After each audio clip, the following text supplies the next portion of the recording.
Good afternoon, everyone. My name's Matthew Taylor. I'm the Chief Executive of the RSA, and I'd like to welcome you all to today's online event. I'm absolutely thrilled to be joined today by Margaret Heffernan, CEO, entrepreneur, acclaimed author, and Professor of Practice at the University of Bath. Margaret has written 6 books, the third of which, Willful Blindness, Why We Ignore the Obvious at Our Peril, was named one of the most important business books of the decade by the Financial Times. Margaret's latest book, Uncharted, How to Map the Future, which I've been enjoying reading all week, was released in February this year and couldn't be a more timely examination. When I say couldn't be a more timely, the final chapter of this book is about pandemic preparation. So it really couldn't be a more timely examination of the inherent unpredictability and uncertainty of life. So Margaret, welcome. Thank you for joining me. And before we start, how are things with you personally? How are you coping with the crisis? I'm coping pretty well, I think. I'm fortunate enough to live in the countryside, so I can get out and about and get exercise and fresh air. I live next to a farm shop, and when the farmer was complaining that he'd like to do deliveries but didn't have any people to do it, I rashly, thoughtlessly jumped in and said, "Oh, I'll do it." So I now find myself running a team of 10 drivers delivering to people who can't get out. So I'm very puzzled at this stage in my career to find myself back in management. But it's nice to be doing something useful, and it's very impressive how eager people are to help. I think one of the challenges, so many challenges of this moment, but one of the challenges is, which you've obviously overcome by doing this really important work, is that for those of us who've got reasonably nice houses or a little bit of garden, or we're knowledge workers anyway, so we're used to sitting in front of computers and having conversations online, it isn't that difficult for us to get through this. And so it requires, doesn't it, a real act of continuous discipline to think about how it is feeling differently, not just for people working in hospitals or care homes, but for how it feels if you're in a little tiny flat with 2 or 3 children, you're terribly worried about money, etc. We have to continue to exercise that imaginative muscle, don't we? Well, I think that's a really excellent point. And it's something I'm struck by, as I do deliveries, you knock on someone's door and the door open, and you typically see someone who's frightened. You often see a lot of little kids, in their pajamas, very harassed, mom or dad. One door, I didn't knock on the door, but I rang the bell, but there was a note on the door saying, "It's not you, it's us. There's a cancer sufferer in the house, and, we just daren't come to the door." And, those are really visceral face-to-face reminders that this is not a common shared experience. This is an experience that ranges from mine, which is very comfortable, to one of abject desperation and loneliness. And I think the real challenge coming out of this is going to be not to assume that our experience is the experience, and not to think that we can just think, "Oh, well, thank God that's over. Now we can get back to normal." Because people will be changed by this experience. We're all being changed by what we're seeing and thinking and feeling. And it's important that that be recognized in, what comes next. Well, I really want to get onto those issues with you, Margaret, but I also want to explore some of the themes of the book. But before we do that, I have to remark on an amazing coincidence, which is that I think both you and I, in the last 24, 48 hours, came up with exactly the same suggestion. So I posted a blog yesterday saying that when it comes to the transition period we're about to enter between full lockdown and any kind of return to normal, when I think, in an emergency, we let the government do what the government needs to do. But in this transition period, it's not good enough to just say to the government, you've got emergency powers. In fact, it's dangerous. And we need the public to be tied into what needs to be done, not least because it has implications for their behaviour. So I proposed in my blog some kind of citizens' assembly, which might help to guide the government. The government in the end makes the decisions, but to guide the government in this transitional period. And then as I was preparing for this talk, my colleague at the RSA sent me your article that was published, I think, yesterday or the day before, arguing very similarly for some form of deliberative process to advise government on how to handle the transition, but also what to do in terms of what's coming out of this crisis. So Remind me of the reasoning that led you to write that piece, Margaret. Well, so there's a long section in my book about the Citizens' Assembly that was held in Ireland, which covered 5 topics, but the one that's most well known, of course, is the abortion amendment to the Irish Constitution. And I was asked, I guess about 10 days ago, to write something for the Business Post, which is a big Sunday Irish publication. And, you know, and I was thinking, well, this is for Ireland, and there's a lot about Ireland in my book. And I was thinking a lot about the post-pandemic settlement. And everything that I learned in the course of researching the Citizens' Assembly in Ireland really informed my thinking about how do we think about what's next. And so, I mean, I think there are a couple of things working here. One is, you know, I'd done the work, so it was very much front of mind. I was writing for an audience where I knew I didn't have to explain what the Citizens' Assembly was, because they'd had the experience of it. I'd interviewed, you know, dozens of people who'd gone through it. But I feel increasingly that, and this is not specific to the pandemic, but it's obviously relevant to it, that the looming issue for businesses in particular, and also governments, is this issue of legitimacy. And that the issue is not simply to come up with good choices, but to do so in such a way that they are felt as legitimate. And the triumph of the Irish Citizens' Assembly was not the result that came from the referendum, because some people agreed with that and some people didn't. The triumph was that both sides felt that the process had been legitimate and therefore they could live with the result. And that's a very, very potent sensation for a nation to have when confronting issues which are never, ever capable of being resolved in a way that everybody's going to be happy with them. So when you have these very divisive issues, and of course in the UK right now we are, or certainly pre-pandemic, we were very divided, and I would argue we still are. The issue can't be, when we're thinking about the future, that there's one maximal solution. The question must be, how can we craft a solution that everybody can live with and that everybody feels has been achieved in the right way, with the right voices and the right quality of thinking. And I think this is as true for governments as it is for business. And I think, you know, as an entrepreneur, I'm not naturally a process person, right? You know, I have a bias for action.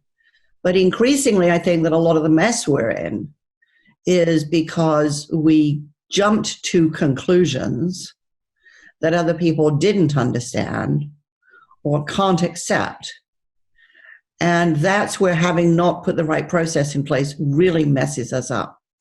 I mean, I think there's something else. You know, I spent a lot of time, a couple of months ago, I made a program for Radio 4 about how do people change their minds. And in the course of that, you know, talked to James Fishkin about his, I don't know, 30 years by now, his work on the deliberative democracy.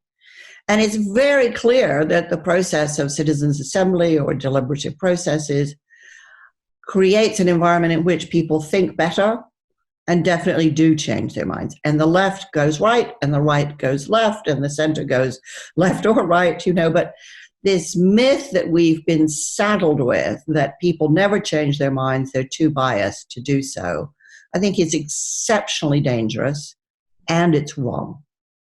And the other thing I'd say, I guess, in relation to the sort of coincidence of our thinking along the same lines is, scientists understand this always happens. It's why there's always in science a kind of nasty fight over priority, and why Nobel Prizes are often given to, passionate rivals, who are working in the same field. There is a zeitgeist. There is a moment at which certain ideas seem possible and necessary. And, and it's the job of, people like you and me to try to sense that. Well, thanks, Margaret. And by the way, anybody who wants to hear more about James Fishkin's ideas, he spoke at the RSA, I think, last year, and there's that video on our website. So, Margaret, with someone lesser than you, I wouldn't do this, but I'm going to ask you to let me continue to focus on this issue of the relationship between the crisis and what's going to come after it. And I'm going to rely on you to make references to your book as you go through so that we can use the time, because there is so much irrelevance. I'm sure you can do that. So at the RSA, we have a way of thinking about when crisis leads to long-term intentional change. And our suggestion is that it happens when three conditions, most likely to happen when three conditions are in place. Firstly, there is a prior demand for and capacity for change. The change doesn't just come from nowhere. It existed before. It was latent before. Secondly, the crisis not only reinforces that, but it prefigures in certain ways, in certain attitudes, certain practices, certain innovations. It prefigures the world that can be created. And then thirdly and critically, as you emerge from the crisis, while the Overton window is wider, as it were, there are the political alliances and the practical policy suggestions, innovations ready to take advantage of that moment. And I think deliberative democracy maybe fits all of those elements, the latent demand and capacity. Mm-hmm. It feels like it's of the moment. If we're ready, we can possibly embed it in our democratic models. Does that account fit your view of the relationship between crisis and change? I guess I don't tend to see it as neatly as that. I mean, I write a little bit in my book about theories of change, but really only, I have to say, pretty much to dismiss them because there's so many of them and none of them work all the time, which means they're not really theories. They're just ideas. I think and people focus on theories of change because they want the kind of guarantee that a good theory can deliver. And I think the uncertainty that's endemic in our lives really militates against guarantees. So I don't think there's any harm in frameworks because they often illuminate opportunities you might not see otherwise. But I don't think there is a theory of change like there is a theory of gravity, which means actually it does work almost all the time in all conditions, and you don't have to believe in it for it to be true. Right?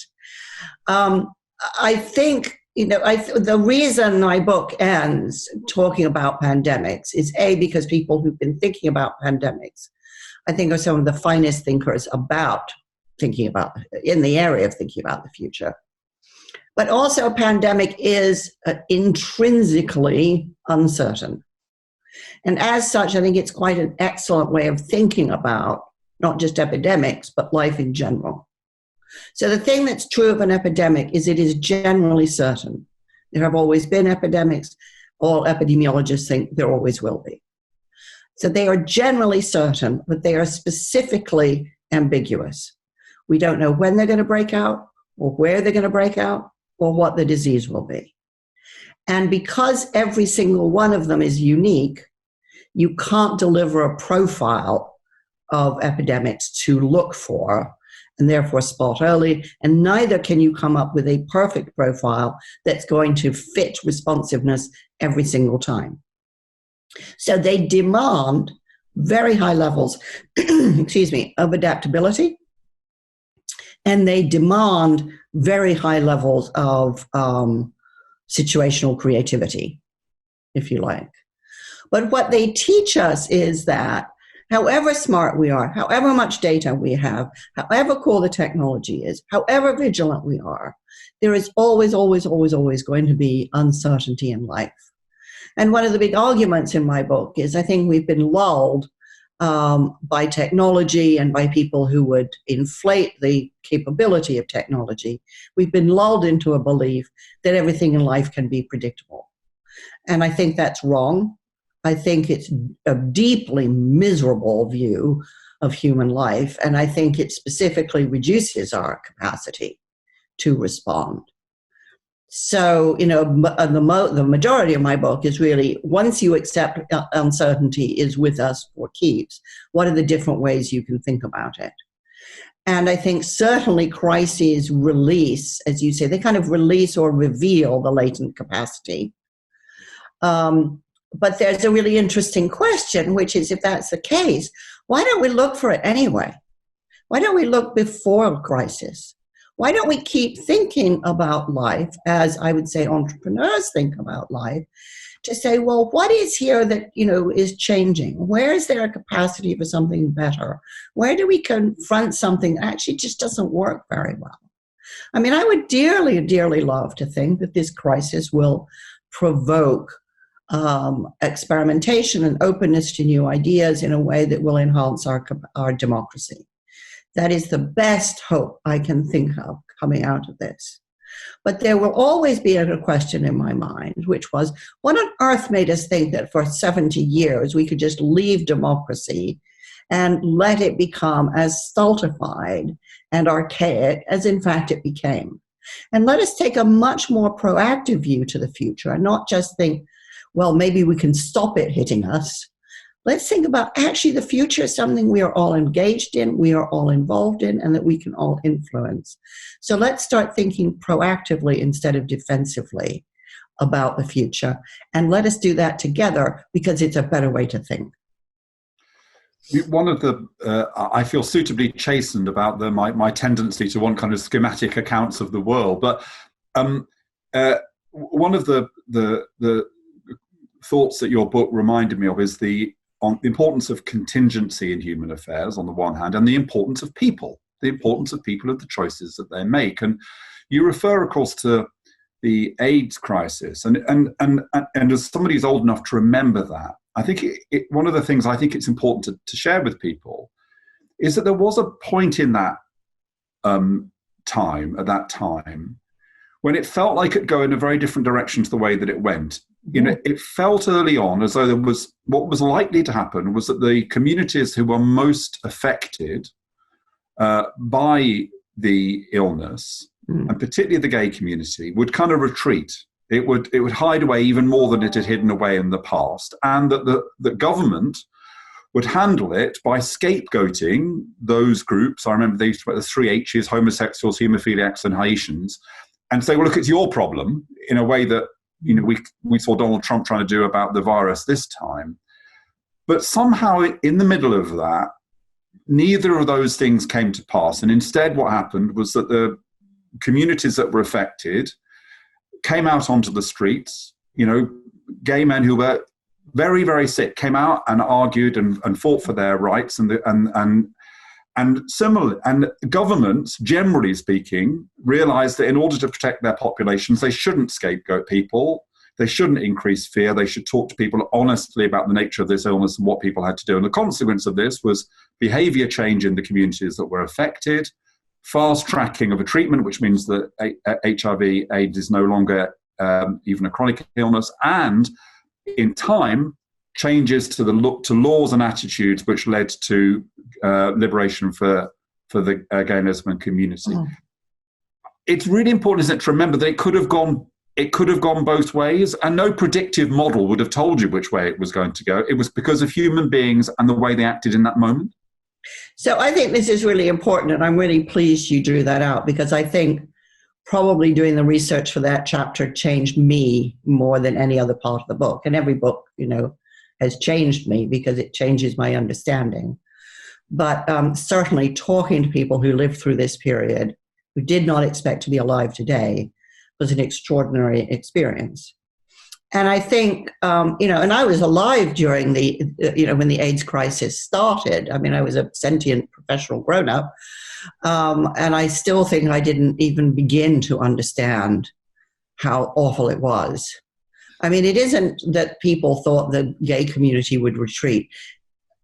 There's a very high likelihood they would just all die. This was not a retreat. I mean, I remember hearing David Hockney say that in 1 year he lost 40% of his friends. And this was also a moment where, by and large, the medical establishment did not want to know. They didn't think there was any money in it. So for years, they didn't do anything. And the American government voted money, which it never released. So this, this is an exceptionally terrible, terrible existential crisis where, governments that you might expect would do something really didn't. In Britain, we were lucky to have the NHS where at least care was better. At least patients weren't turned away from hospitals and undertakers didn't just hand out bin bags. But globally, this was an experience where a whole community spent over 15 years watching their friends die and not being able to do anything about it. I mean, at one point in America, someone died of AIDS every minute. So, and this is the depths of uncertainty, which is it's uncertain what the disease is. It's uncertain if you can find a cure. There are many incurable diseases in the world today. It was unclear where help would come from. It was unclear where money would come from. It was unclear what would work. And really the story of overcoming AIDS, which is an extraordinary story, is just throwing at it every single thing you can think of. And you can look back and see what worked. And I think we should, because I think there are a million lessons in this for us with regards to climate change. And every survivor of the AIDS epidemic that I interviewed drew that analogy. But I think what it also shows us is that very neat, tidy, planned, efficient, formulaic approaches to crises don't work. They're too slow. The situation is too complex. And if you wait for the perfect, meticulous plan, it's going to come too late. And my big fear in our thinking about the future with regards to climate change is our preference for a neat, tidy solution will mean that we leave things too late. And time is, as in all crises, it is of the essence.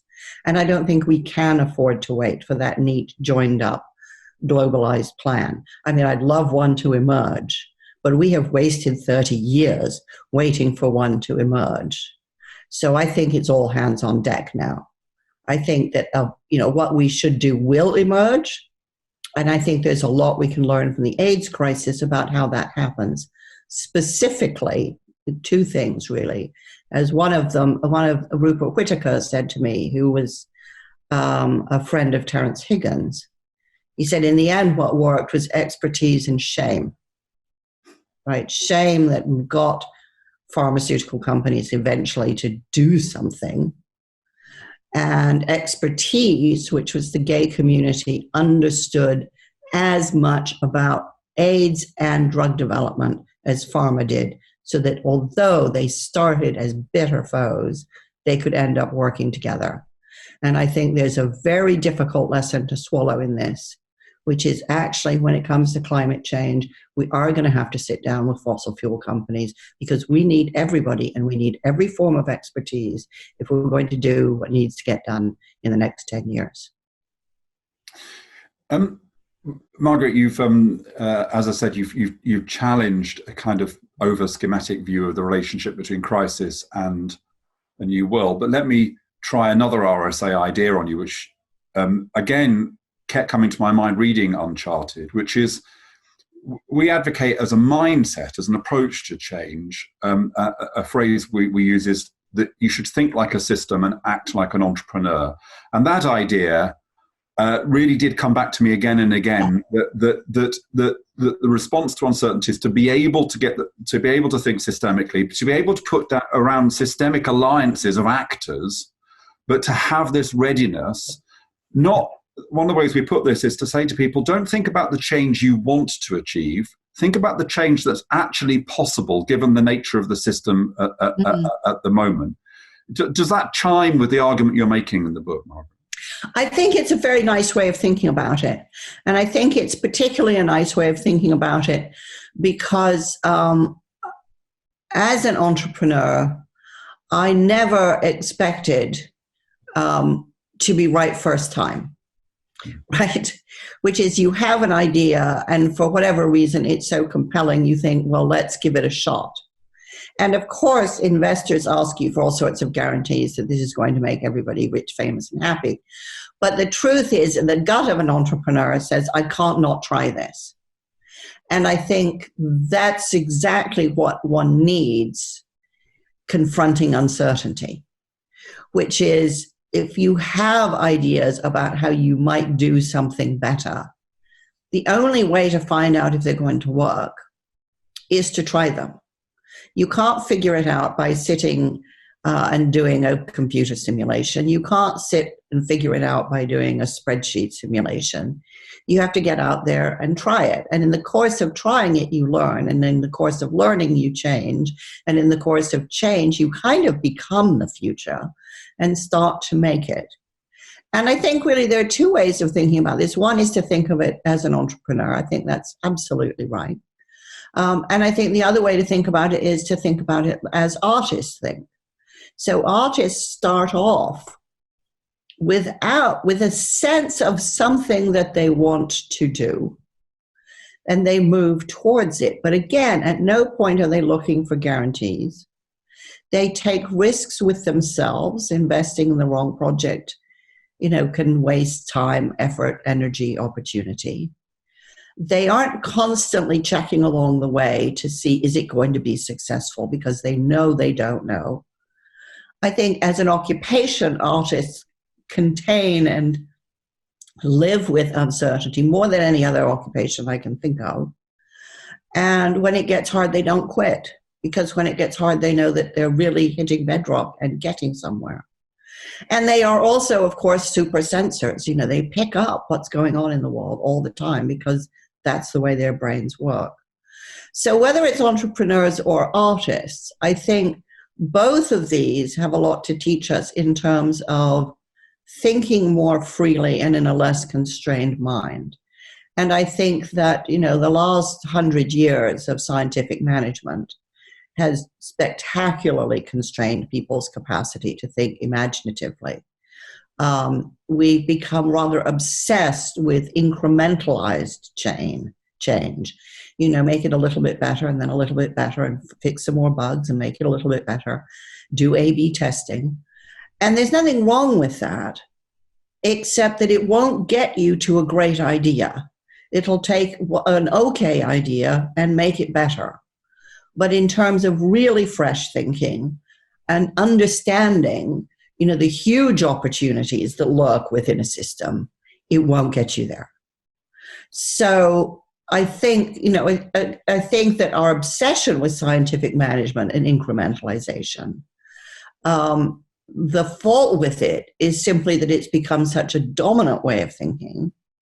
And what we need to do is kind of balance that with a very different, more experimental, more creative, more entrepreneurial way of thinking to spot the opportunities that incrementalization is never, ever going to get us to. Margaret, we've nearly run out of time, but there's one other question I really wanted to pose to you, because you've worked with and advised some of the most senior business leaders around the world. Now, I was just talking to Kevin Rudd, the former Prime Minister of Australia, and reflecting with him that he talked a lot about the 2008 financial crisis, because, of course, he was central then to bringing together a kind of global leaders to tackle that crisis. Now, of course, that was a crisis that was in many ways the responsibility of big business and particularly finance. But since then, there's been a big shift, it seems to me. I don't know whether you'd agree, but I often find that business leaders are more able to talk about long term. They're more able to talk about climate change. They're more able to kind of talk about the need to address these structural challenges often than politicians, today's politicians are. And we've seen a huge growth in corporate commitment, including in finance, big finance, to environmental and social responsibility. Do you think that in relation to, as we come out of this crisis and in relation to climate change, do you think that the business community, who were, as it were, the problem in the last occasion, could actually be the ones who lead us at this time? Kevin's view was that, yes, it was true of business leaders that they felt this way and that they had that kind of vision, not many of them, but he said the problem is they are always wary about being the first ones out of the trenches, the first ones into battle. So my question to you is, can business be a progressive force in the face of what we're facing? And what could we do to persuade some of those business leaders and finance leaders not to wait for the politicians, because they might have to wait a long time, but to be the first to put their head above the parapet? Mm. Well, I think you make some excellent points. I definitely believe that business can be a tremendous source of change with regard to climate change and every other challenge that we face. We're seeing some businesses step up right now, obviously, and we need all of them to step up with climate change, because they're all going to have to change if they're going to not be a force for ill in the face of the environment. I think the difficulty is a sort of a problem of conformity and timidity. So I'm very struck by the fact, for example, that every business leader I know and talk to and work with really admires Paul Pullman. But none of them really was prepared to be Paul Pullman. So I see, a kind of desire for epoch-changing leadership, but not necessarily the muscle for it.